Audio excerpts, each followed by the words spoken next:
been a couple of months since we've done one of these. It is challenged, and if you don't understand, this is a whole series that Mike, who is with me, does with me, where we basically do a before and after of each of the ESL Challenger events. And coming up is ESL Challenger Atlanta. Mike, this one's going to be in your home country, so you don't have to fly all the way to Europe for this one. I mean, you were at Atlanta last year as well. What is that vibe like at DreamHack Atlanta? Is it fun in North America? Yeah, it's pretty sick. It's pretty sick. The crowd turned out big last year. I mean, we had a bunch of people who came to the event just for the CS, which is already cool. But then we were sort of, I mean, the way these events work at DreamHack, right? For anyone who hasn't been to one, is it's like a giant exhibition hall, and you are one stage of several stages in said giant exhibition hall, which means if they're set up well, you get a lot of walkthrough traffic. So like last year, we were between a StarCraft major and like a mobile Call of Duty major, I think. So we got a lot of spillover from those. We got a lot of just random walk-ups who were like, why is something exciting happening? And then wound up watching the whole weekend. It was really cool. It was a super cool crowd. We did a graduation on stage because a girl showed up who showed up the first day and then skipped her college graduation the next day to come back. So yeah, lots of cool things, lots of exciting things. And I'm really looking forward to the Atlanta crowd again. I think they're going to be dope. I actually remember that graduation one. Yeah, I gave up her graduation to come watch Counter-Strike. I approve. Obviously, I will be there as well.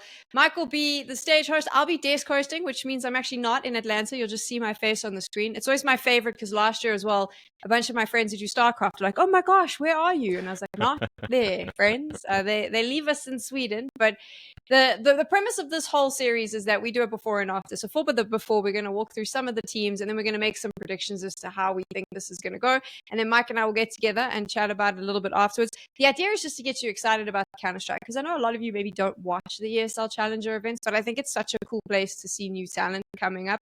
And sometimes we get to see the likes of Complexity finally lift a trophy, which is very exciting for all the Americans as well. So they won't be there this time, but there are some American favorites. I want to jump straight into this, Mike, and talk about the team that got the local hero invite, because I actually would argue that this team could potentially win the whole damn thing at the rate they're going. I thought when they lost Malbs, it is M80, if you haven't guessed that we're talking about. When Malbs went over to G2, we wouldn't hear much from them. And then they found Lake. They've had this insane run at Pro League during the group stages. This team, I don't know what it is that they're doing or how they're scouting, but they just seem to like hit the mark time and time again. I mean, you've been watching them for a while. What is the secret sauce? Fill us in. I mean, the secret sauce is that they're actually trying new North American players who've never had org support before. That's the secret sauce. No one's been doing it for years. Like, even when we had orgs coming back in, they're like, let's sign Nitro. He's back from Valorant for the 27th time. Like, don't get me wrong, Nitro's great. He's a legend, but like, you know what he's done. You know what he's going to give you. And that's just sort of been the policy for a lot of different players. Whereas M80 have actually done some scouting. They went and found players who performed at local LAN. Lake popped off at Launders LAN. That's genuinely what put him on a lot of people's map. I mean, even if you look at Sin went to a Fragadelphia when he was part of Big Academy. Like, these are, I know Sin's German, but like there's some American connections there. And so I think M80 have just found a really potent brew of bringing over an EU IGL to have this sort of, it's not even just about the calling, but I don't think people understand how bad the communication is on North American teams a lot of the time. A lot of it's about fixing comms, about fixing communication, about fixing concepts. So you get the EU IGL, you have an EU offer as well, which maybe that's changing. Fingers crossed, we got a couple prospects, but it's been weak in our region historically.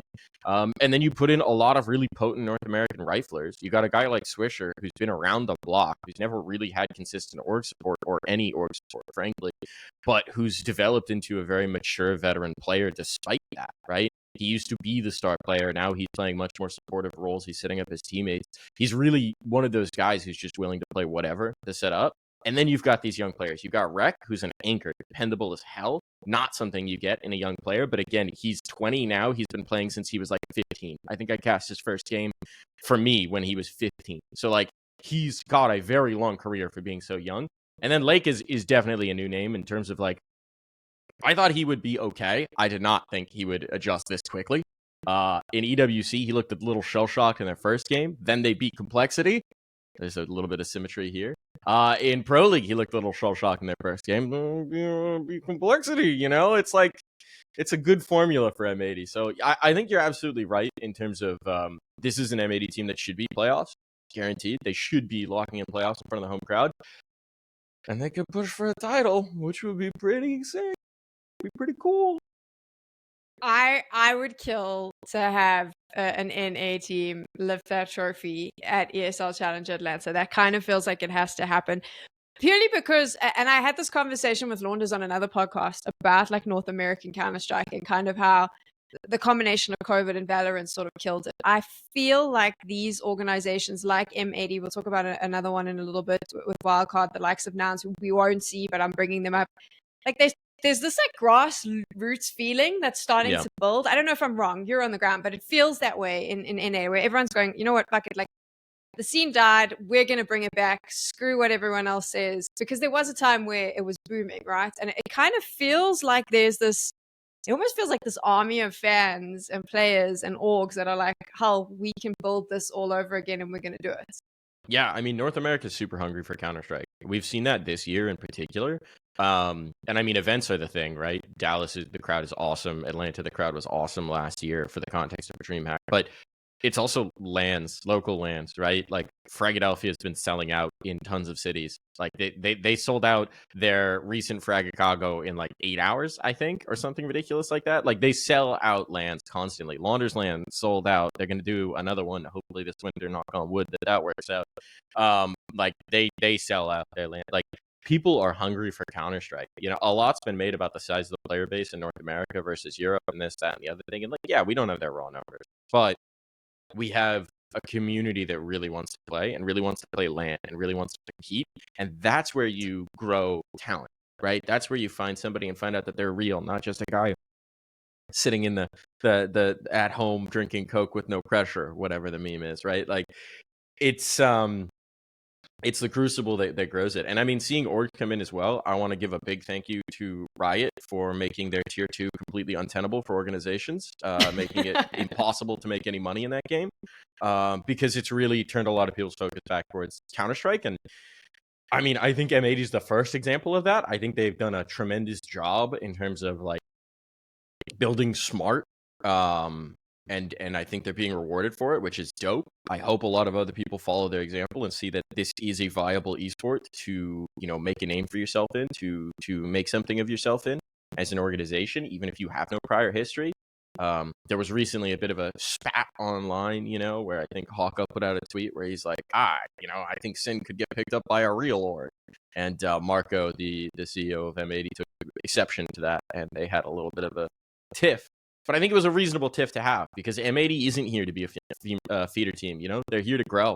I don't know. I think you're right. I think there's a groundswell in North America. I think it's exciting. I think we've got 4 teams that are internationally competitive right now. I think that could very easily become 5 in the not too distant future. It is a far cry from, you know, it only being liquid in complexity and them never spending any time in North America. It is a different world we live in.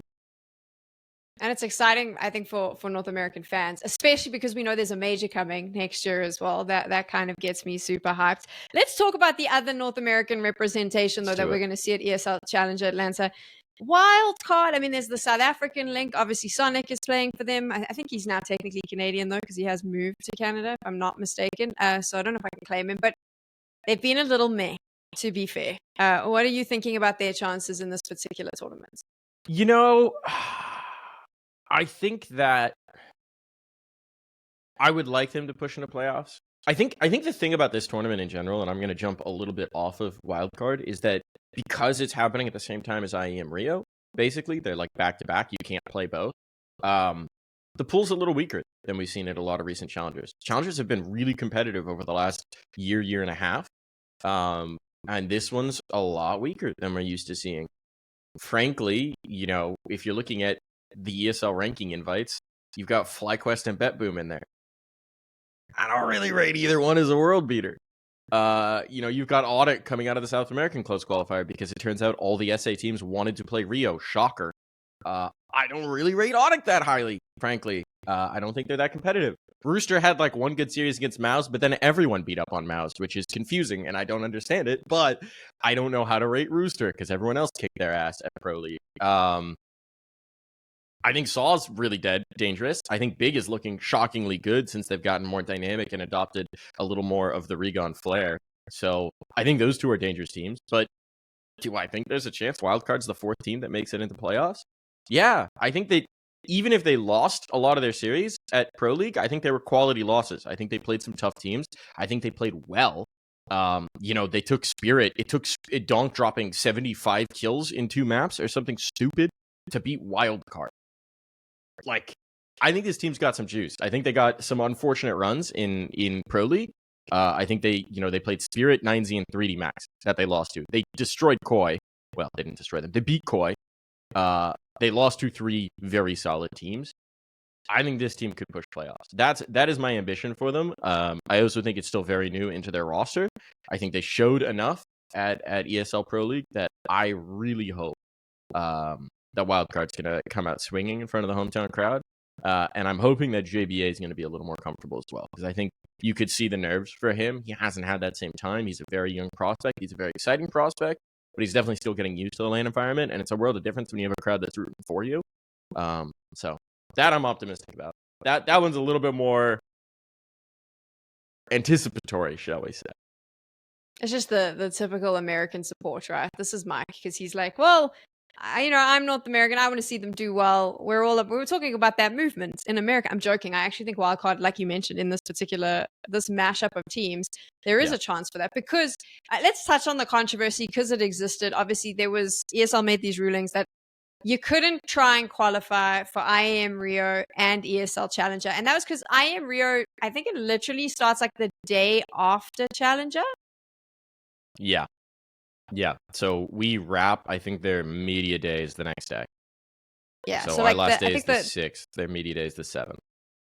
And I can understand the decision was, we don't want you to qualify for Rio and Challenger, and then you choose where you want to go. And then it's probably going to be Rio, because it is a bit more of a, I suppose, like it's a higher rated event, bigger teams. And then we're going to be in the situation where we're trying to find fill-ins for Atlanta. I'm spitballing. I have no idea what the decision-making process involved, but we all know that it is actually kind of hard to get visas for a lot of these teams coming from Europe and elsewhere to get into the States. So what you don't want is a situation where you have a team that qualifies for both. They decide to go to Rio. Now you've got to fill that spot, and you're sitting in a situation where teams can't get visas in time. That would be my guess. I think there's a lot of logistics involved, but how did you feel about this? I understood why they did it. I know the community was upset, but I did understand why the decision was made. So the argument came from the North American scene. I was following how it was applied in the North American qualifiers. I think it was probably consistent in other places, but I honestly just didn't check. But basically the argument for North America was, you have 2 events that are effectively in our time zone, back to back. These are important opportunities to try and qualify for. Why are you limiting which teams can go for which, so on and so forth, right? That was the argument. And it doesn't really hold water for me, because again, you physically can't be in both places at once. The idea is you should be able to play one qualifier, and then if you didn't make it through that qualifier, play the next qualifier. And I guess that makes sense, but the problem was you had to go through opens and then be in the close. And basically the argument that the flying DJ, Ulrich Schultz, put forward was, okay, let's say you make it into both close qualifiers, and then you decide to attend the Rio one instead of the Atlanta one. Well, every team you beat in the open qualifier, they've now had their chance to make that close qualifier taken away. We can't realistically go back and rerun that bracket, right? Like, that just doesn't make sense. So I get it. I understand why people are upset. I understand why they wish they could do both, but sometimes you can't have your cake and eat it too. The reality is we're entering a world and a landscape in 2025 where there is going to be a ton of competition for what you do and what you play in and what you qualify for. And I know that's why people are super concerned about getting higher on the Valve ranking points and playing everything they possibly can. And that's the other aspect, which is that the qualifiers will give you Valve ranking points, which matters. So playing the qualifiers matters. But the reality is we're going to enter a landscape where you do have to pick and choose what you're going to play, what you're going to try and qualify for. And there's going to be some tough decisions, and there's going to be some bad moments in that. But it's just the reality of having more to play and more to compete for, and having this open circuit that's coming in 2025, this truly open circuit. I think it's going to be a bit of a bloodbath event. So maybe this is a preview of what that looks like. It's going to be spicy. it is one of those things. I've spoken about this at length, like off podcasts and off conversations. About, I think there's lots of positives to that open circuit next year, but hell, there are going to be some questionable things going down. There are so many ways where you can, like, as a team, and people can tell me that teams don't think like this, but 100% someone will, where you go, okay, we're going to miss that because that competition is just way tougher, and we'll head here if we can, or we're only going to, like, this gets us the most points. Obviously, I'm sure there will be some random tournament with massive amounts of money thrown at it to try and get qualified. Like, it's just going to be messy and it's going to be scruffy. And this was, like you said, like a bit of a precursor to that. We'll focus back in on Challenger, though, because we're looking at the region specifically. You mentioned them earlier, that South American team. I am going to be completely frank and straight up. I had never heard of this team until they qualified for Challenger Atlanta. They are not a team that's ever been on my radar. In my defense, I do not watch all the tier 2, tier 3 Counter-Strike that's going on. I also am not all that familiar with Counter-Strike that's going on in South America. Never heard of these guys. Had to do a little bit of digging. They're fine, but I think there's going to be a lot of other people who are like, who the hell is ODDIK? So, I mean, Mike, how familiar are you with them? So, I mean, the organization qualified to the RMR last time around. So I was watching them compete there. I've seen them compete in a couple other things. They don't make it out of Brazil too often. They're definitely an org that looked at this and said, everyone's trying to play Rio. Let's go try and play Atlanta. And so it created an opportunity for them. Woody is the well-established player. He's been around the block. He's been in a lot of teams. He was calling for that MIBR roster before they made the switch to exit, before he left the team. He was on Fluxo. Actually, I think in that, was it that RMR or no, the previous RMR. So he was on Fluxo. He's been around the scene for ages. He's fine. Calls all right. I don't know if he's. Let me see if he's actually opping on this team right now, because he's pretty lackluster on the op. If he's doing what he's been doing, and yeah, it seems like he's opping on this team. That's not a great sign for ODDIK. They've got a bunch of names who I'm a lot less familiar with, which usually when I'm not familiar with Brazilian team, it's because they're Brazilian players. It's because they're 16 and cracked out and about to destroy whoever's the favorite. But these guys are not. They're mostly like 22, which is fine. There's nothing wrong with that, obviously, but it just means they're not hot prospects being molded. They're guys who've been battling around the scene a little bit, perhaps. Klux, I'm going to guess that's, I don't know how to say that. KSLOKS, Klux. Is what we're going with right now. Someone should correct me. He's the young gun, 19 years old, so maybe he's going to be the next exciting prospect out of Brazil. To be honest, ODDIK are a tertiary Brazilian org in the best of cases. Like, if they have a hot prospect come out of this event, he'll get poached, probably. Almost certainly. So, yeah, I don't really rate them. I'm excited to be wrong. I'm excited for them to come out and destroy everybody and claim the trophy, but I don't really think it's going to happen. I've seen a lot of Woody teams, even if I haven't seen this Woody team. I think they're fine. I just don't think they're... Don't come for me, people. You know it's true. He hasn't really done anything in a while in terms of a top level of competition, and we kind of know what his teams usually look like. So I'm happy to be wrong. I'm excited if I am, but they're not on my radar. I doubt that you're going to be wrong. I kind of feel the same way you do. I don't feel that way about a specific European team that's making the mix. They had that magical run at IEM Cologne. They found themselves in the Cathedral on the main stage. They are now going to be heading to ESL Challenger Atlanta. They had a good run at the RMRs as well, the close qualifiers. They are looking... I mean, I don't think we're ever going to see them in the playoffs of a IEM Cologne in the next year. I don't think lightning strikes twice, but I do think that this is an event where they could lift a trophy. Mike might disagree with me. We'll let you do that. Saw is the team I'm talking about. Since they got Barry, their non-Portuguese coach, they've had such a change of form, and I got to ride in a cab with him at IEM Cologne before they started the tournament, and I reference this conversation a lot because it was super interesting. He was talking about how tier 2 teams just get overplayed. Like, they are playing so many online cups time and time and time again that there is absolutely no time to take them back, sit down, focus on fundamentals, fix the mistakes that are coming in, fix some of the bad habits that are forming. And one of the things that he did with this team is basically go, hey, you're going to stop. You're going to take a break. You're not going to play, every cup under the sun. We're going to focus on this. And that's what they did building up into Cologne, which obviously paid off for them.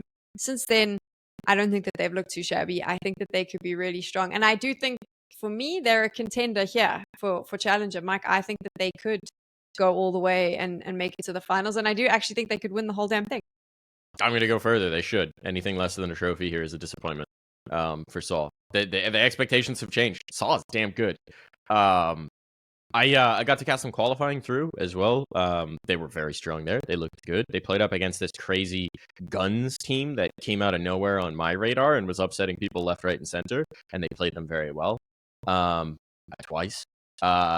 I think that they should lift this trophy. I think the things that they did in Cologne were insane. I think the fact that they did them while having, and this is going to sound weird, mostly pretty repeatable like maps is the most insane thing, right? It's not like they came out and one guy dropped a 2 rating, you know?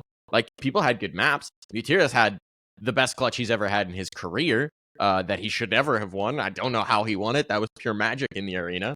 Watching him, stand up and pop off in front of the Cologne crowd at 30 whatever years old, in year probably 10 of his competing career. It's crazy. But legitimately, the way they win is consistent.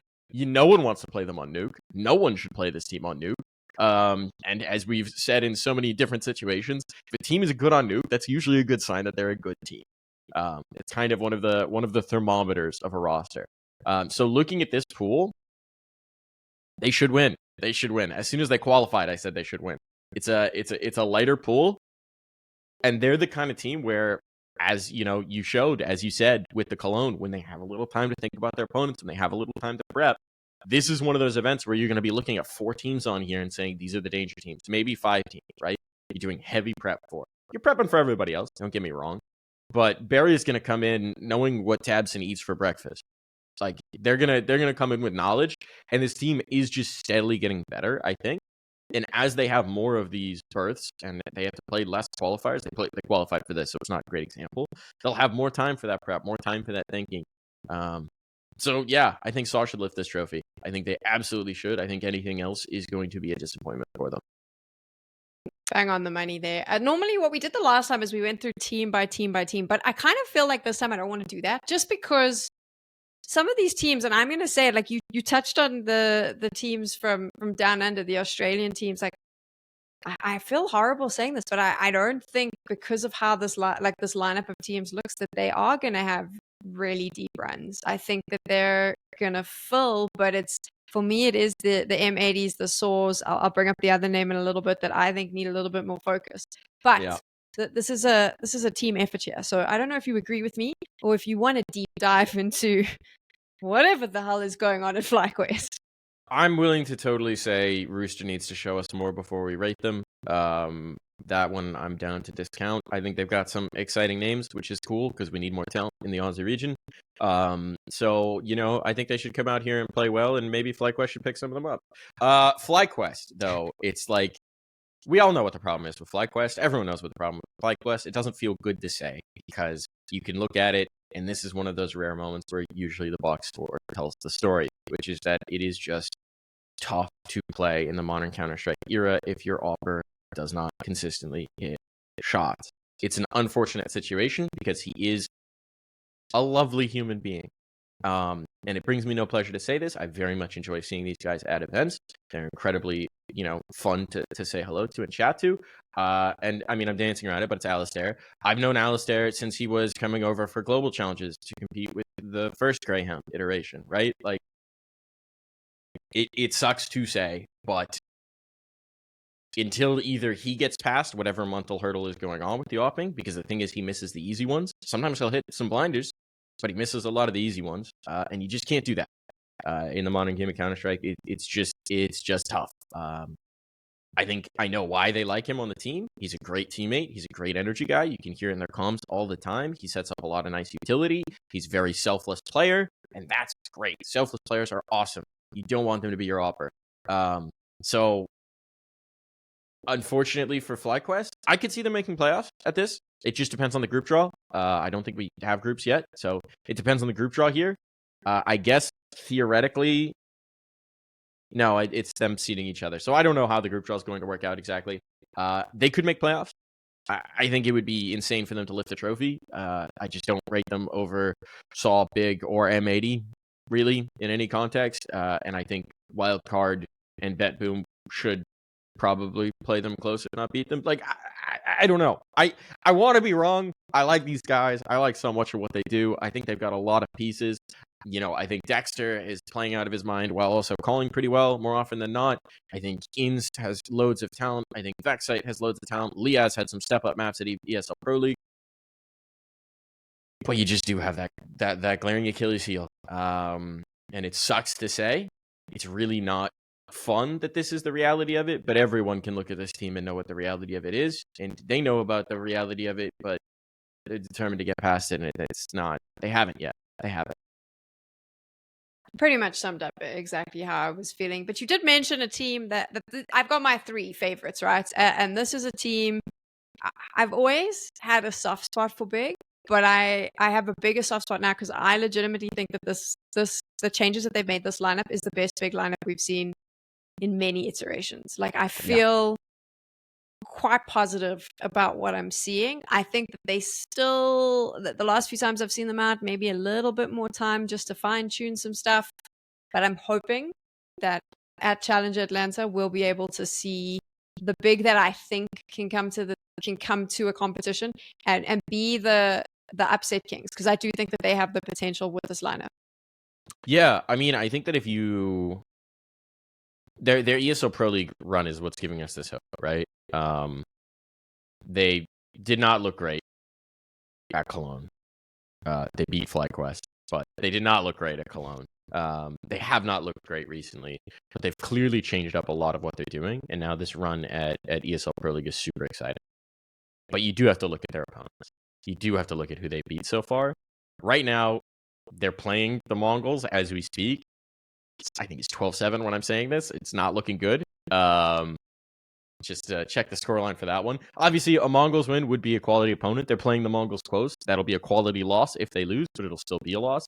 But if you look at who they beat, they lost to Imperial. Imperial's looking super good at this event. That's fair. They beat Rooster. It's a Rooster. They beat Fnatic. Fnatic looked completely gassed after their marathon series against Complexity, and they stomped Fnatic, to be clear, which is a good sign. And then they beat Complexity in a close series where Complexity crumbled a little bit in the last, which tell me if you've heard that before, because Complexity then went on to beat Mouse twice. They beat Astralis twice, but they lost to Big because Complexity is the most confusing team in Counter-Strike. So I just don't know if we've seen a quality win yet. That being said, watching Big, they look so much better. They're doing a lot more dynamic things. Searson is let off the leash. He's getting super aggressive, and he's looking good and comfortable. Regon's a lot more comfortable in this roster. You can tell his fingerprints are over a lot of the changes. Crimbo's getting engaged in rounds before the round's already lost, so Crimbo's actually having a lot more impact, which is nice. They're playing a lot freer and more aggressive, and it's suiting them well. So I agree with you. This Big is exciting. This Big is very exciting in a way that they have not been since, that crazy Cologne run? Right? Like, it's been so long since Big was good. So it's dope. That's awesome to see. I think that they can do something here. That being said, they haven't actually really beat anyone good yet. So they haven't. Yeah. They beat Complexity. They beat Complexity. I'm sorry. Complexity is good. Yes. But Complexity is also the best team at beating themselves. Complexity plays to the level of their competition. So the Complexity win is a quality win, but it's also one of those confusing quality wins. I will say that. Fair point. I need to see them beat some other teams. So even though they haven't had these, like, we haven't seen a quality win, I do think what I've seen in the server gets me excited. And obviously, hopes and dreams can die because it doesn't matter how well you play if you're not winning. But I do think that there is, I hate this. I hate when teams say this, but I'm going to say it for Big. I think they need a little bit of time. I saw them at Blast 4 groups, and I was like, there's some quality here. They just need time. I feel that way too. Their Pro League stint. Obviously, we're recording this way earlier than Challenger by the time you see it. So some of these results will be different. But I do think that Atlanta is a good opportunity. And again, it comes down to like the level of teams that they're playing against. I think Atlanta is that really good place where you can do a deep run, where you can get confidence, and where you can kind of that confidence will be good for you. You might not be beating sort of the Yeah. top tier teams, but you'll beat enough teams to feel good leaving Atlanta, whether or not you lift a trophy. But it is that time because we do like to do predictions. I actually think we said we weren't going to talk. I said we weren't going to talk about all the teams, but now we've just missed one. So maybe we should actually just focus on BetBoom before we do predictions. How do you feel about BetBoom? I feel like this will be a team that will have a deepish run, but I don't see them lifting a trophy. I just need them to not be at war with themselves at an event. That's all I need to see. It feels like every time we see this team on cams, something crazy is happening. Like they're just frustrated. I think this team has some quality players on it. I think Magnujez is super exciting as a prospect. I think, Sorte can be deadly on the op. Chiron has shown the flashes, but I'm just curious to see the consistency, right? I mean, BetBoom right now is most notable for getting constant invites to their own events and then going out last place in them. That is, I think, the most they've had on the international scale recently. They played Yala Compass. That was the other one. They had a good run at Yala Compass. But I don't know. I don't know what to think about BetBoom. They could just come over and beat up on some teams and look very good. I think I need to see a more complete picture because they still seem like a team that is very much in flux, and that every time I see them on player cams, they look like they are having the worst time with each other, which reminds me of Aurora. But, what are you going to do? I don't think they have the same firepower that Aurora had at the last Challenger to make me think that they were a dark horse. I think that BetBoom could be the fourth playoff team. I think that that's very realistic. I don't think they'll be in the final. Fair points. Also, I have concerns because, like I said, we were recording this earlier. It is an Eastern European team, Russian team. They even get visas to get to the States. That's always my worry. Yeah, so I'm like, this whole thing might change at some point. So we'll put a big question mark on BetBoom for now. On the subject of us recording early, by the way, now that I said, oh no, okay, Mongols just close it out. I was gonna say, Big are gonna go on to win the Pro League and make me look like an idiot, but no, all good. They've been eliminated. My take will not age like milk. There we go. I didn't think that you would have a problem there, but here you go. Let's get into it though. As we move into ESL Challenger Atlanta, if you were to predict, who do you think lifts the trophy for this one? I think it's gonna be Saul. I'd like it to be M80. I think it's gonna be Saul. I'll just put that out there. I think Saul are a really damn good team, and if they're 80% of the team we saw in Cologne, they should lift this trophy. If they're 90% of the team, they should destroy some teams. If they're 100%, ain't no one touching them. They're a good team. I like this resurgence and renaissance in Mutiris and Roman's career is sick to see, but it's the young guns. It's you jerks. It's Arozdos. It's Story. They're really damn good. So yeah, I think it should be Saul, and I think it will be Saul. We're in agreement this time. I'm 100% with you. I think it's going to be Saul. I also think that they're going to do it quite convincingly, to be honest. I think that they will come in and do a hard roll. But I confidently will say finals for ESL Challenger Atlanta will be M80 versus Saul. If they're on unless they're on the same side, which we don't have yet. But if they're on opposite sides of the bracket, I see those two in the finals. And I think that will be fun because you'll have that home crowd buff, which we just know that the North Americans are going to bring so much noise to it that it'll make a really entertaining final. So that's kind of what I'm hoping for. But of course, could all fail if they are on the same side of the bracket. But fingers crossed they're not. Yeah, fingers crossed, which either requires them to be in the same group and they're both the teams that qualify through, or they're in different groups and they're both the 1 seed or the 2 seed. So take from that what you will. Yeah, I think that's a good prediction for the final. I like it a lot. I'll go ahead and put out my 4 teams that make playoffs. I'm going Saul, Big, M80, and I'm going Wildcard, actually. That's my 4th. I think that is to live up to their name. The Wildcard pick here, I think that's the unpredictable one. I think that what I saw was enough at ESL Pro League to think that they could beat some teams. They've been looking really good domestically. They've been tearing through a lot of teams domestically. I think that they're ready to take that next step. I don't think they've had a lot of time with Fuzi and Sus yet. I think they're definitely still gelling in that unit, but I think Fuzi's looking really good in particular. And I think that that's going to be enough. So I rate this wildcard team. I think they'll triumph over BetBoom and FlyQuest or whoever's in their group. And I think they'll probably be the 2 seed out of the group, but I think they'll make it through. This is a little bit of a cheeky one because it's obviously not how ESL Challenger events work. But damn, I wish there were more North American and South American teams in this one.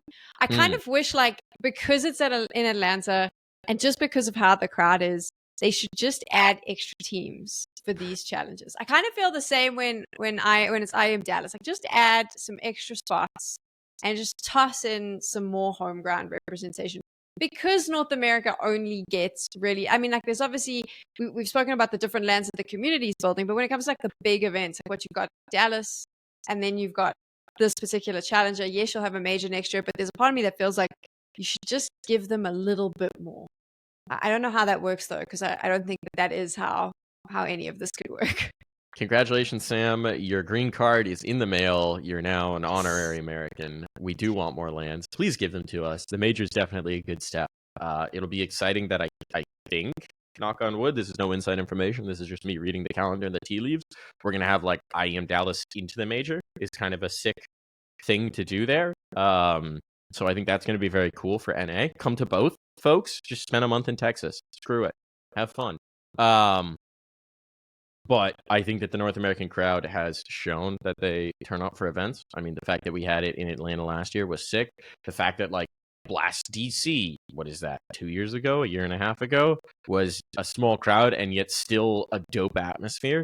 I think North America turns up for events. I think, I know why they're tough to run and teams and people don't like to do them. They're expensive. It's hard to get teams in. Shoutouts. We'll see if BetBoom make it. All of that. I get it. But damn, do we turn up? Damn, do we turn up for a crowd? So yeah, I'm with you. I would love to see more NA events and bigger crowds, bigger teams, more chances to play in front of the crowd. We'll see.